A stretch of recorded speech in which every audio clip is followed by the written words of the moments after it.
മഹാത്മനഃ വിപതി സമ്പതി ച സമാഹ ഏവ തിഷ്ടന്തി. തിഷ്ടന്തിയാണ് ഇവിടുത്തെ ക്രിയ. തിഷ്ടന്തി തിഷ്ടന്തി എന്ന് പറഞ്ഞാൽ സ്ഥാ ധാതുവാണ്, അല്ലെങ്കിൽ തിഷ്ട് ധാതു പരസ്മൈപതിയാണ്, ലട്ടാണ്, പ്രഥമ പുരുഷ ബഹുവചനം. ഇപ്പം സ്ഥാ എന്ന് പറഞ്ഞാൽ നിൽക്കുക, താമസിക്കുക എന്നൊക്കെ അർത്ഥം വരാം. തിഷ്ടതി ബാക്കി രൂപങ്ങൾ തിഷ്ടതി, തിഷ്ടതഃ, തിഷ്ടന്തി നിൽക്കുന്നു.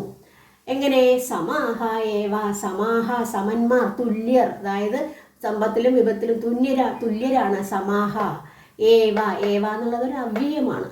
സമന്മാരായി തന്നെ നിൽക്കുന്നു. കെ ആര്?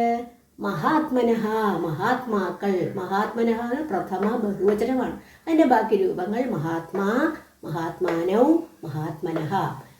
ഏകവചനം, ദ്വിവചനം, ബഹുവചനം. മഹാത്മാക്കൾ സമാഹ ഏവ തിഷ്ടന്തി. കസ്മിൻ? ഏതിൽ? വിപതി സമ്പതി ച. വിപതി വിപത്ത് എന്ന് പറഞ്ഞാൽ കഷ്ടകാലം അല്ലെങ്കിൽ ആപത്ത് കാലം. സമ്പത്ത് സമ്പത്ത് കാലം. അപ്പോൾ വിപതി എന്നുള്ളത് എന്തെന്നാണ്?